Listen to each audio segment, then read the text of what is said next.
But look, we're really excited to be here today to talk about Strivr and our VR enterprise platform and what we're doing in the space and hear obviously from you of what you're looking for as well and everything. But I thought for a little bit more context, JJ and I could talk a little bit more about what we're doing day to day at Strivr. JJ, do you want to kick us off? Sure, I can kick us off. So I am working in product at Strivr, and I manage one of the teams of product managers at Strivr. From day to day, we are looking at the platform and how we can serve enterprise customers, and that is end to end. So I'm looking at not only managing of devices, I'm also looking at managing content and how to get that VR content on the devices. And then once you have your learners training on those devices with the content, it collects the data and then bringing that data back to the platform and providing ways that you'll see later today on how you can take different views of that data, and we just call that analytics. So device, content, and analytics. Yeah, it's funny. JJ and I don't, did we start around the same time? I think we did. Probably. um, Around Strivr, but like Yeah. it's been about 2 years now, but it's been fun to see you go from like, learning one product area to learning another to then overseeing several. It's just been a cool process. But as you have questions in this, JJ is the one here to answer. So be sure to fire Thanks, them John. away. For me, so I run product marketing at Strivr, and again, I partner with the product team really closely, but also really focus on overall, like, how we help enterprises learn more about our platform, what you're trying to accomplish with your technology needs, with your learning needs, and how we can be that solution for you. So kind of being that bridge between, our customers and our product team and just trying to do all we can to get the word out. And so, again, excited to meet with everybody here today. To go over a little bit of an agenda. So we're going to talk about the evolution of immersive learning. We'll look at the different pillars and steps there, and that flows into how Strivr then came to life, and a little bit about you know, how our company started, where it started, who it started with, and where we're at today. We'll talk about the Strivr platform, the core components, what we're looking at there when we talk about the Strivr platform. And then we'll go into a live demo that JJ will take us through of the actual product, and then we'll look a little bit in headset as well, but we'll be focusing on kind of our product and tools. To kick us off, what we love to hear first is why you're here, in a sense. What's the number one reason you're looking at VR training, or what's the number one reason you're feeling, this would be a good session to attend? And if you can put those right into the Q&A chat, we love to look at those, kind of react, see what you're looking at there. But anyways, please get in the Q&A. Tell us what you're looking, what's the number one reason you're looking at VR training, and then we can go from there. Yeah, so look, I'll talk through a few of these, which is really interesting. So sales enablement for a high-tech firm, super cool concept. We can talk. I think some of this we should talk maybe towards the end of like actual customer examples, but these are things that we've done before. Interested in doing certification in VR. I'd be curious to hear more about that.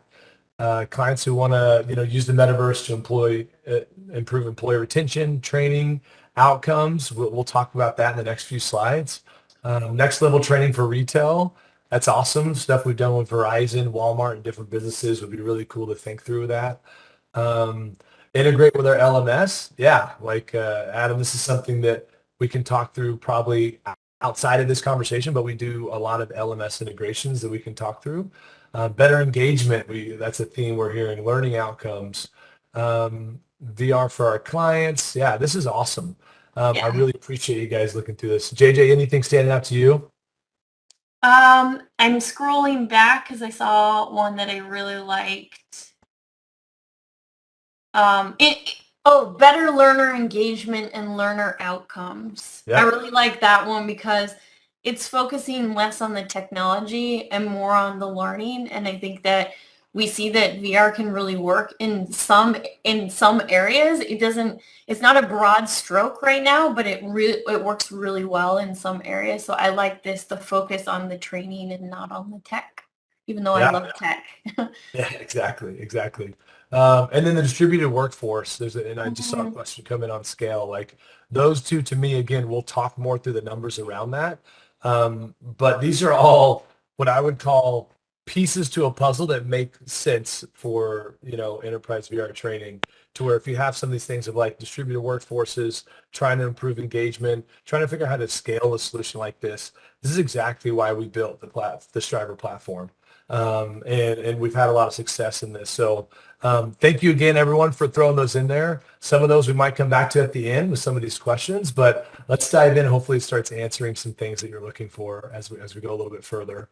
So to start talking about the evolution of enterprise learning, look, there's a few stages that we've seen. There's obviously the traditional classroom learning, and this is used at the majority of enterprises still to this day, where you get everybody in a big conference or classroom and give a presentation, go through workshops, whatever it might be. And this is extremely engaging. If you have the right trainer up there training, you can actually work through some behavioral insights, at that moment where you can repeat what the trainer's doing and go through that. But we realized that from a tech standpoint and trackable standpoint, there was a lot of things lacking there.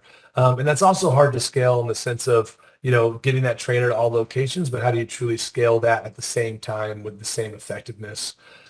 We saw with e-learning came about, transforming a little bit of what we see in classroom learning. And that really took that flexibility, that timing flexibility, location, the standardization, and it really nailed that opportunity where you can create that set training and you give it to your learners and they kind of go through it through a certain date. We've all been through it.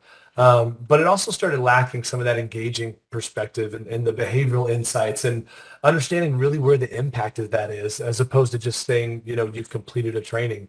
And with both classroom and e-learning, it was kind of hard to understand how that was really helping someone get proficient in their job and how do you track that proficiency. And that's what we've really been excited about, kind of the immersive learning category, where we're looking at focused on VR training, is that it brought those things that were really good in classroom learning and e-learning, and then some additional metrics we've seen with our enterprises, to where we've been able to combine this and have engaging, insight tracking training that is flexible on timing, is flexible on location, but it gives that best standard of training every time. And so we're excited to dive into that further, but we wanted to take us to pause and look at that evolution of training. And obviously when you're looking at VR training, one of the biggest things that come to mind is this, simulator, air pilot simulator training that we've seen so much. And this is really the first, test at immersive learning, where you actually can get in that full plane and go through and land it and fly it. And that's obviously really needed because of the cost of, a crash on an airline, the cost of the flying and training and getting the repetitions needed. These are all things that kind of build the thesis on the impact of, immersive learning. But where we've been able to take that and look at, the training headsets we have this today and be able to really provide value in training there. Going a little bit further, so this is one of a quote we talk a lot about at Strivr. I hear and I forget, I see and I remember, I do and I understand. This is truly, again, the power of what we see with this, to where doing and understanding is the way that we learn. And we find that, again, in your VR headsets, you're put into a whole immersive environment to where you literally, I don't know if most of you have done VR yet, but it's kind of changed the world you're in right now. You get in there, it's fully immersive, and you're able to actually continually repeat those actions. And so we see that, learning by doing increases that retention on what you're actually performing. Realistic practices lead to real world behavioral changes. And, getting that real time emotional kind of feedback is really critical. This was all started and founded out of Stanford. So we have that Stanford backed research and methodology. So we'll be able to kind of go through that.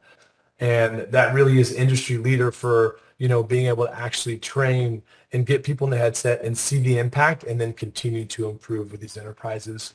When we look at kind of the training effectiveness, this is literally you creating the best training with the best trainer with the best experience and being able to lock that in and then consistently scale and replicate that across the business and the company.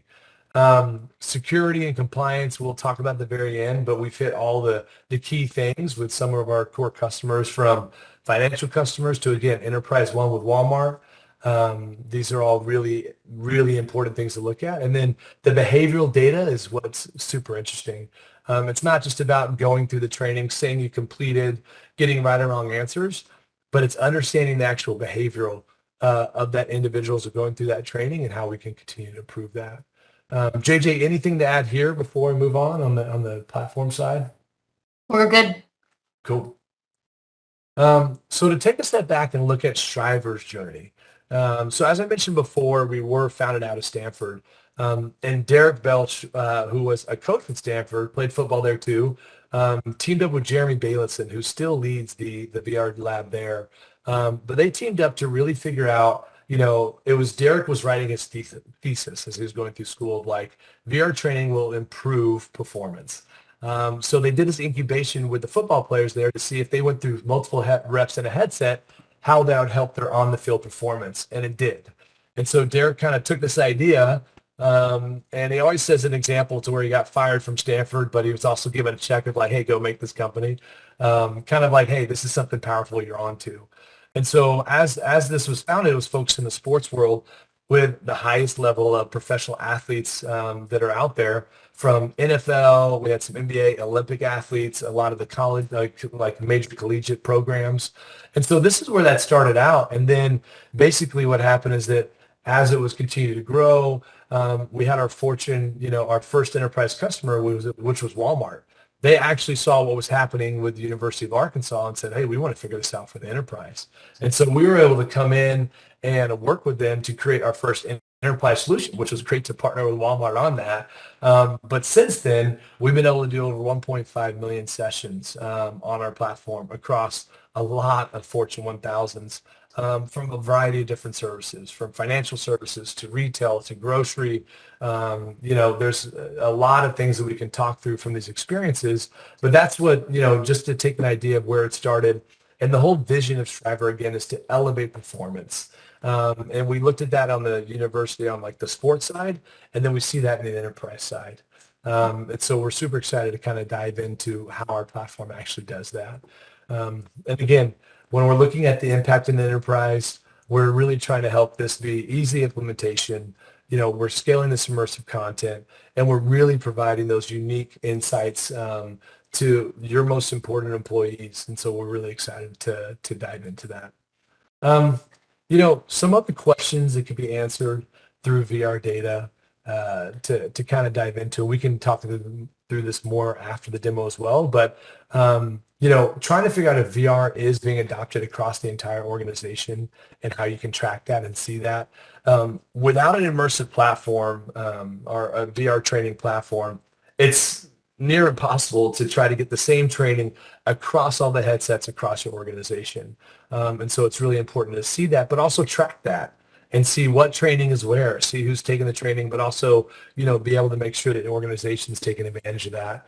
How impactful is this training? Does it help you with learning gaps?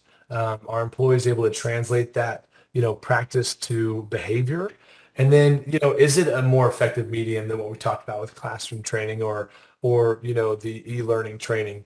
And so these are all things that we're able to answer with the data that we're able to do in these headsets. And I don't know, JJ, if you want to give any more context to kind of a little bit more on the data side before we dive in. I was just thinking, like, in terms of in-headset, I think we're not showing a lot of in-headset today because it gets a little difficult to just show it over the web, like to give that full impact experience.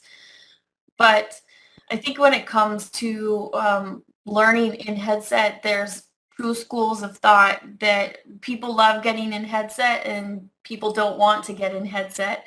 And I think that can be a difficult one to overcome. Like the training can be really impactful, powerful. Sometimes we even hear about the training being fun and they liked learning about, let's say, company values in a VR headset. But we do recognize, and we're not covering much of that today, but we do recognize that some people have learning challenges to be in headset. And I just wanted to say up front that we do recognize that. We do support accessibility items And we also recognize that like sometimes training needs to be done in headset sitting down for a while as people get used to it. And then later on, you can get into a little bit more of the motion of being able to stand in like a boundary area. So we're not covering a lot of that, but the goal is never to have learners in headset for a long time anyways. Most of the content that gets authored, we're really looking at the like 8 minutes to 12-minute mark because we recognize this is not our normal mode, and it takes a while to kind of get in there and get used to it. So that part, I think we're not covering too much today. We're going to cover more of the platform and data. Yeah, yeah. And we'll talk about kind of the validation points of how, it's something that is impactful that people have been looking at for a while, but it's actually being implemented and used across the enterprises today. So when we look at some of the customer examples, like this goes to almost a little bit about what, some questions at the very beginning. Operational efficiency. There's, Sprouts was able to take their onboarding time from 4 hours to 45 minutes. And it's not that it was just a shorter time frame. It's the fact that this was that time frame to proficiency as well. And so they're able to shorten this training time, keep people operating faster, but also just as efficient, if not more, than the other training methods that they were doing. The similar thing with Walmart that you're able to look at, 8 hours to 15 minutes, but they also were looking at equating this with those cost savings. So, imagine taking those employees and being able to get them on the floor. That's a full days of work, operating faster and more efficiently when you're implementing a new project or a new technology or something to train people faster, to get them operating faster, and how that equates to cost savings within your organization. Engagement, we talked a lot about engagement. With Verizon, they had an active shooter training that, people went, to 97% feeling more prepared for these kind of situations that arise. And there's actually a news story with Verizon where someone referenced this training in an actual kind of live situation that was super helpful for them.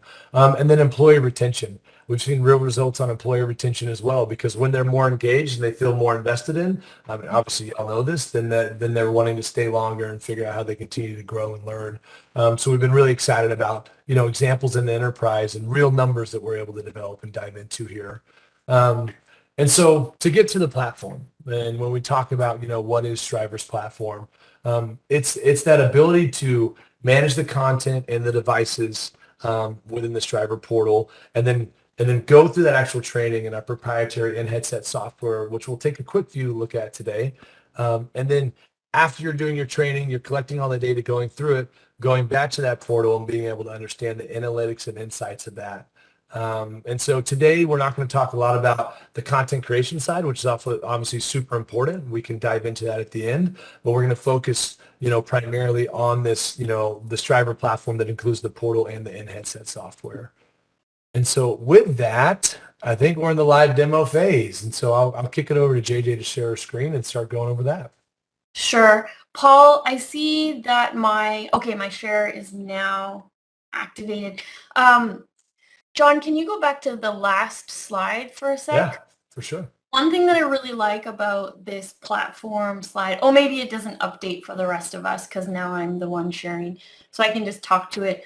The one thing that I really liked about that diagram that John was showing was we can talk about device management, so the actual hardware, and then the software that gets on the device, and then we can talk about the content that we also need to get on the device. And then there's a section where you just kind of like you shift to in headset, right? The devices are ready with the content and the learners are going through the training. And then there's a shift back to the platform when that data, which we also call telemetry, comes back to the platform. And so that's a little bit of the story that I want to walk you through by doing a live demo of our platform. So I'm just going to get this up and running on my screen. How are we looking, John? Are we on the landing page? It's looking good to me. I'm able to see it. Okay. Maybe we get a confirmation from the crowd, but I think it's looking good to me. Great. So where I am right now is what we're calling the Enterprise Strivr portal. And so this is a collection of functionality that goes in that same vein. And I think what I'm going to do is I'm going to take you through a couple of highlights on this portal to walk you through that story of device management and then managing your content, getting it on the devices, and what it looks like to have that come back. So I'm on a landing page. We have a little bit of a portal tour set here that just kind of goes through the highlighted areas of the portal. But I'm going to go through it in this order. So we're going to start with devices. So if we think about it. Oh, sorry, JJ. I was just gonna say, like, what you're doing is great, but just to confirm, like, you're gonna go through, like, say these are the organizations, and they're like, how do I actually implement this? I just want to make sure that that's like, Yeah, hey, this is yeah. this is real. This is like, hey, if you're gonna get these headsets and you're gonna do this, this is like actually how it operates, which is super Yes. exciting. Yes, this is what our customers see, but of course for demo purposes, I am on a demo site. So I do want to preface that you are not seeing any confidential information, that this is for our internal like demo uses. So the devices that will show up in this site are actually held onto by like Strivr employees, because we all kind of contribute to getting this site up and running. So what I did first was I went to device overview. There are 2 device pages. What we're looking at is just overall metrics of the devices in your fleet, like across all sites.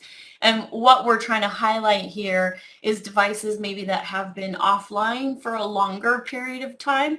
And I want to say that offline is not a bad thing. You can train offline. You really only need to have devices come online to be able to get content and to be able to upload the data at the end of training.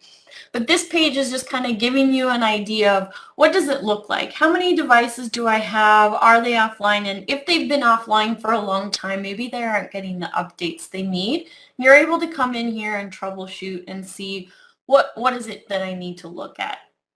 So if I wanted to look at devices that have training content on them, but they haven't updated that training for a while, then I can see that quickly here. I can see a device. This one is a Pico Neo 3. So there's a bunch of different types of hardware that customers can use to do this training. Then there's some sort of organization of like, where is this device, or what group should this device be in?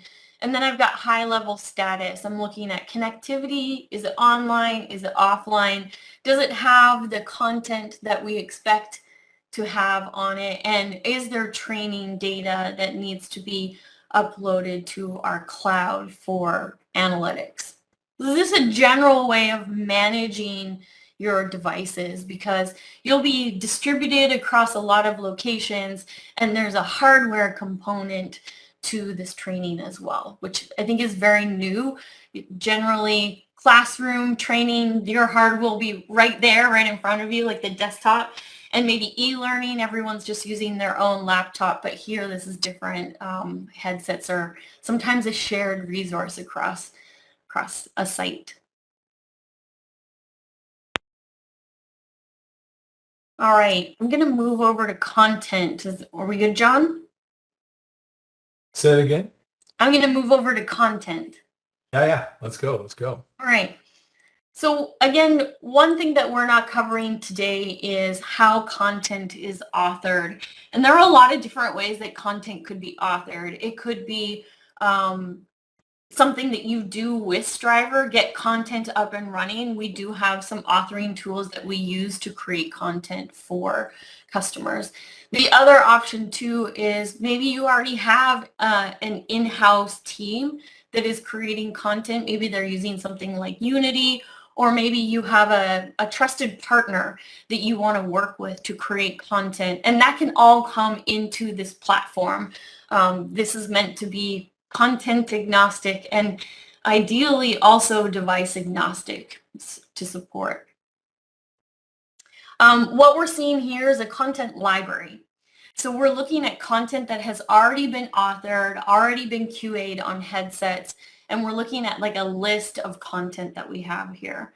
So if I click on customer service, one thing I want to know is what does this look like on the headset? Well, on a headset, you would see customer service is the course name and a thumbnail, but then you might also see the experiences, the immersive experiences inside this course. And in this case, it's handling difficult customers. So this is a soft skill training.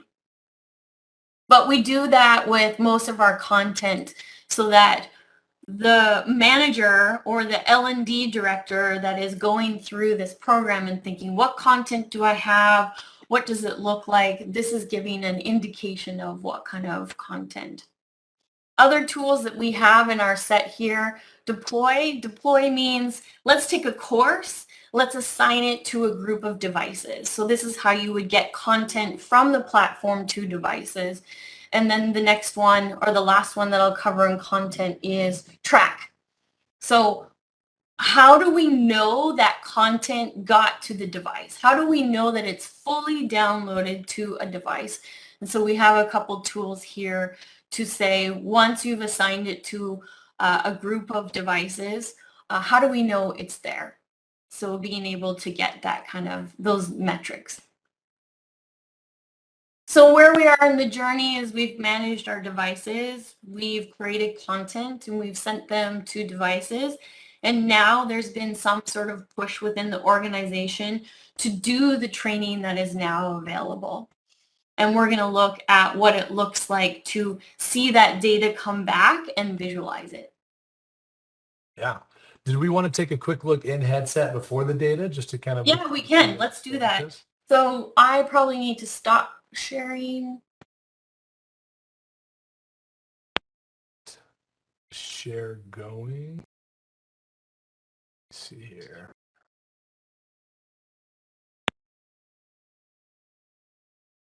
Sure, this is what you can see. Are you able to see my screen? Is that coming across? I see a YouTube. Yep. Perfect. So this is, we'll go through this, and this is just kind of showing the in-headset experience. Now, one thing that people have asked a question on, and I just want to, I'll pause and cover that real fast, is that people ask, can we get this training on desktop? You know, you saw that, you know, can we do these trainings, and can you do keyboard operations on something and do it on desktop? Well, the reality is that's why it's all about immersive learning, and that's where our metrics come from. That's where our impact comes from, is getting people in the headset. So what you're seeing here is what it looks like when you put on the headset, but obviously it doesn't have that immersive experience when you're looking over and having that full kind of you know, a VR experience. And so what you're seeing here is the acclimation screen. So when users come in and they log on, they're able to look at, you know, the alignment, headset fitting, everything, and then also do their detailed identification. So the reason why this is important is because, you know, individual learners, there's typically one headset to multiple learners within an organization. But we still want to track that individual's progress, and we still want to track that individual learner. And so you go in, you have your code that you put in, and, you know, functionalities like single sign-on are in progress that we'll be able to continue to have. But right now, they can input that data so that it's there. As we looked at, there's all these different trainings. So now this is what those trainings look like, you know, within a headset. You know, you can click in and see the different ones that you want to see. You click through the training, and then it actually will launch you into that actual training. When you go into the different experiences, you'll see in those experiences, we have information overlays. We have timed scene hunts that you can go through. A lot of different ways you can learn that are pretty exciting. And what you're seeing here is what we call, I'm trying to think of layman's terms, but it's called 3 degrees of freedom, meaning right now these trainings were created before more advanced headsets came out, to where you're basically looking around and you're clicking and going through the experience that way. You also have voice activation where there's speaking parts as well and dialogue. New training that's being created can have the experiences of actually like grabbing and pulling and kind of pulling up, and like literally, you know, there's a training with a fire extinguisher and putting out a fire, and you're literally pulling the pin and putting out the fire, and it's showing you exactly where to spray it. And so, you know, there's all sorts of varieties of types of content you can create. This is just giving you an example of, you know, different ones that we had before of going through these immersive experiences. And so a lot of variety of use cases, a lot of different types of content and how immersive it can be. And there's also like, that was what we call 360 experiences. with filming, and then these are the actual CG experiences. And again, depending on kind of what you're looking to do, that was you talking, and then you're talking to the character, and then after that training, this is actually you listening to yourself give that training again. Yeah, To get that's a through big that. learning opportunity right there because I've been through some of those trainings as like, let's say a manager having a difficult conversation with a direct report. And then I see the playback and I think, oh my gosh, I could have reworded that in a much better way. Exactly. And this is the thing that's like what we found from our customers is super exciting is that look, when you first do this, you are kind of sweating. It is kind of nerve-wracking in some of these trainings. You're like, am I doing this right? I don't want to sound like a fool. But then as you go through the playback and you do this multiple times, it does help you then in that real scenario be more confident. And I'm just saying this from my experience where I've actually been able to the repetition, and it's not like a role play scenario. It's literally like that's the training, and you're listening to yourself, and you're able to give yourself that right feedback and understanding from what you're trying to accomplish from the training. And you also have like sentiment surveys at the end, and these are really critical because then you can understand what people like about the training and how likely they are going to use it and submit it, and you can kind of create those as you like. And so during, kind of that brief experience showing what the in headset looks like, I think is important to see because it gives you the idea of, what it could be for your organizations. Now, having said that, if you're actually looking for a demo for your organization, you can go to strivr.com/demo and talk to our sales team and figure out how to actually get you in a headset to go through that. So I wanted to put that out there right now so you could know that. But that, during that training, we're collecting, thousands of data points throughout that individual training. I think it's somewhere like 100 data points a second or something crazy because of all the different technology that's being enabled here. And then what JJ is going to go through is obviously the analytics of that. And so, but yeah, I wanted to point out to where if you are looking to actually get a demo, strivr.com/demo to where you can get in the headset, you can experience these trainings and go through them yourself. So I'm going to open up that enterprise portal again, just waiting for my share button to become, there we go.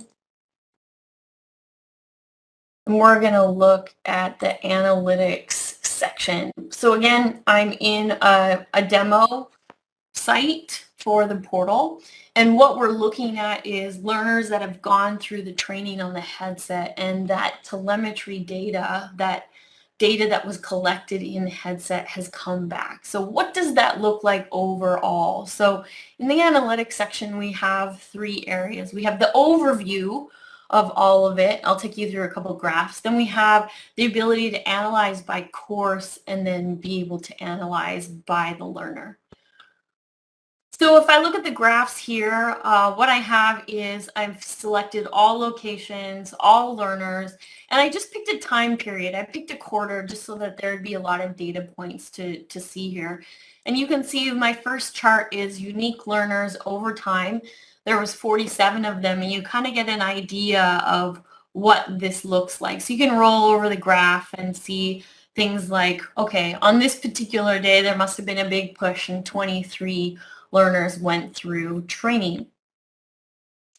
You can go by course. So on this particular chart, I'm seeing all courses selected, but I can go through and say, well, I'm really only interested in the customer service course and then have an idea, or maybe you're comparing between courses as well.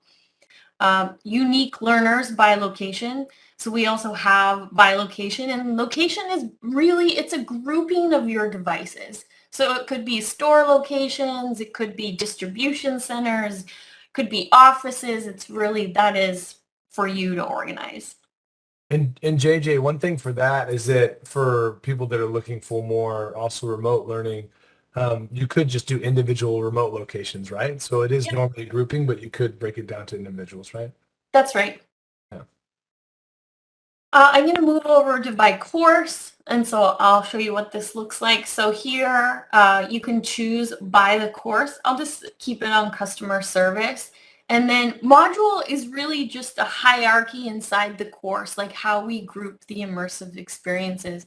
And in this course, there's actually only one module, and that's pretty typical. There's a course and then some sort of hierarchy to organize experiences depending on how many different learning objectives or activities you're asking a learner to go through. And here we see, let's see, September 4th, we've got 3 learners, total of 5. Again, here I'm filtering by a week, but I could filter by a quarter, and then the graphs just update. I won't go through too many more details, but you can see there's a lot of information available. Unique learners over a time period, by concept, so that is depending on how you author the content, by location, experience overview. In this course, there's only one experience. So average score on this experience is 65%. And one other thing I wanted to highlight in analytics is you'll notice we have this menu here on these cards. If you click on the menu, you're able to export this data. So it'll take into account the filters you have up top, but you have the ability to export the data as well. And we won't get into integrations too much, but we do have some integrations with LRS. I think I'm going to leave it there, John, because I could go for a long time. I just wanted to give an overview. Yeah. No, this is great. This is great. I think, I mean, the main thing to look at is that you're able to come from, we can help with the device procurement. We talk about different partnerships we have. You get the devices, say you have a few hundred devices, whatever it is. You're able to manage those in our system, manage the content that you create, or we create for you, whichever one. Able to upload those, deliver to the training. It's cool. I always actually enjoy going through this full process in a short period of time, because it's pretty cool to see how this can drive that impact. And I think the last thing to kind of call out here, and this is, we don't have to dwell on this, but it's, if you're looking at the compliance, the security, the privacy, these are all the certifications and checkpoints that we've been able to do. And so happy to, I won't be able to best person to answer all these questions, but at least this can give you an idea that we are going through that, and that it is enterprise ready to get this up and running for your organizations. And so I will leave that here. And I think at this time, we'd love to answer any questions that, everyone has out there. And hopefully this was helpful to understand more about our platform. I see one in the QA that maybe I could take up now. It goes really well with what we were just talking about. And it was talking about like, how do we manage the distribution of headsets and maintenance, etc. And I can touch on a few points just from what I know with customers. A lot of our customers are using MDMs. That's like a managing software for devices. A lot of enterprises are using them for mobile phones, or maybe it's BYOD, and in this case headsets, because they are Android devices, are being managed by MDMs as well. So there's a couple out there. Intune, VMware has Workspace ONE, so we're familiar with that. And so that's a big management tool in terms of maintenance and working with the devices. And we do push out software updates, but they are essentially approved in the end by your IT admin or your MDM administrator. So hopefully that helps answer that question a bit. Yeah, awesome. There's a question there about the integration with LMSs. Do you want to talk a little bit about that integration, as that's not something that we looked at just directly in the portal? Yeah, that's an interesting question, because it could go from a lot of different perspectives. So is it the integration from a content perspective? When we think about content right now, content is existing more in in our platform for customers than in their LMS, due to the nature of it's not played on desktop. So it makes more sense for that content to live in the platform. But then maybe when we're thinking about analytics and the data, we do have some customers who have integrations in terms of data through our platform. But then also you can get a lot of data exported out of our platform as well. So I almost want to say it really depends on the context and your learning program. And that's something we work with you on whether or not we're setting up a pilot or we're getting started with a demo. Yep. I don't know if you want to add more to that, John. No, I mean, from what we've seen is that it's like, there's a few different systems out there, LMSs out there. And so we integrate with some more readily than others, but it's always, it's what we develop and learn with the individual enterprises as we build those out. So there's a great question here about integrating VR training content that another provider has developed on the Strivr platform. Yes. And the answer is yes. Yeah, you can talk Yeah. about SDK and kind of what we're doing there, JJ. Yeah, the short answer is yes. We do have customers who have partnered with other content shops or authoring shops or even just smaller vendors that are creating content for them in Unity. And we do have an SDK out there that they're integrating with. Part of that was that our platform could support any type of content, but more importantly, so that we could work with content providers to get the data that your enterprise is looking to capture once a user has gone through that content. So if I make a comparison with e-learning, you're typically looking at, has the user started and did they complete the content?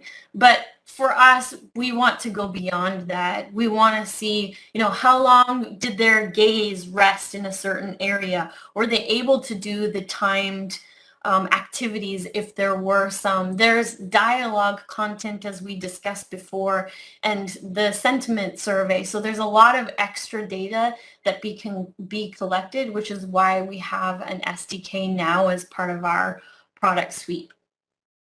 Awesome. Awesome. There's another great question about getting an at-home test drive with the Oculus device that you might have at home. Short answer, Tom, is not yet. But I would love for you to get one of our devices, request a demo, and we can send that over to you that has kind of the full enterprise experience. And so we are working, we've obviously worked with Oculus a lot, but there's some integrations we're looking at for a consumer Oculus that just helps people get a test drive that is in progress. I would say as a whole, though, if you like the full immersive enterprise experience, that's what our demos can do, and we'll be happy to send a headset out to you. They come in these cool Strivr branded cases. You kind of see that, it's kind of a whole fun experience. And so we love to get these out if it makes sense for your enterprise to learn more about it. All right. Is there any other core questions we want to go through? We appreciate everyone's time today. I think that we've been able to answer a lot. I love kind of the initial reasons why you're looking at VR training. I hope that we are able to answer that. It looks like, okay, there are some more I wasn't able to see. Let's go through this. My audience is office workers. I'm going to go through this question real quick, JJ. Sure. Is VR a good format for teaching people how to use for vital collaboration tools, that we have within the office place like Microsoft Teams or anything? We're teaching people how to build relationships with their global teams, virtual work environment, and all that. So in short, we have seen this be very helpful as a whole with distributed workforces. And this is what I would kind of maybe call, there's what we call soft skills and hard skills. And so if you're looking at like hard skills of how to use different technologies, virtual reality could be very interesting for that. We haven't had some exact examples of like, say, using whiteboarding tools just yet, but those are applications and experiences that VR continues to get better about. But when it comes to aligning people on a workflow or how to use new technologies, that's exactly, what Walmart did with the pickup tower, where they had a new technology that they had to implement in the store, and they used virtual reality to train everybody on that. And so that's where that training went from 8 hours to 15 minutes, or I can't remember the exact time frame. But so we have had that exact example with distributed workforces in kind of large groups of learning new technologies. And so how that training actually works and engages with, it's all up to the individual enterprise. But yeah, we've seen massive results of that. Let's see here. So, and if people are looking for, again, like, demos or anything, please reach out and do the strivr.com/demo where we can look at that. And Wendy, did that answer your question? I want to make sure that I answered your question there, and that I said I answered it correctly, but hopefully that was helpful. And so great. So I think that JJ, is there anything else you want to add as we're kind of close this out? Oh, Wendy has one more question. Go ahead, Wendy. Let's go on a roll there if you have one more. There's a few questions about like kind of locations for VR training. If you request a demo and talk to our team, they can talk to you about that, about like geographic locations and where we are and where we're not. But we have scaled outside of the U.S., and so we can talk through specifically your enterprise and what you need there. Mm-hmm. Anything else to add to kind of the vital office worker? Oh, let's see here. Could Strivr VR training be limited in a 2D format and mobile friendly? Okay, perfect. This is kind of, Wendy, what we talked about earlier. I'll give a brief answer, and then I would love for you, JJ, to kind of give the more intelligent response. But essentially, it's just not effective if it's not in a headset. Like the way that we train, get the numbers, and have this immersive experience of putting on that VR headset. If you're just looking at a screen on a mobile device and trying to do it that way, it's just the numbers aren't, the impact isn't there for what we've seen with these trainings. And JJ, I don't know if you want to dive into that further, but. Well, I was thinking maybe we'd just give an example. For example, one type of content that is used is called 360, or what we call live action. And that content is shot with a 360 camera. And from like a customer standpoint, let's say you're in a warehouse, and the ability to shoot the 360 video in an actual customer warehouse means that what you're seeing in headset is the place where they would be doing this activity in real life. And so that's really important. You can't get that same experience just looking at a desktop or just looking at a mobile. And then when you're standing there and you're being asked for what are the safety hazards, like you're moving around, you're looking around in 360, and on mobile, it's just not the same. You're not really doing that with your body. You're only doing it with your eyes and like scrolling on a screen. And so it's that tactical learning that you lose in 2D. There are ways to train those things, but there's a reason why VR is also a very effective tool. And I'm not saying that VR should take over your learning or training. It doesn't cover all 2D cases either. So I think it should just be one of the tools in your toolbox when it comes to training.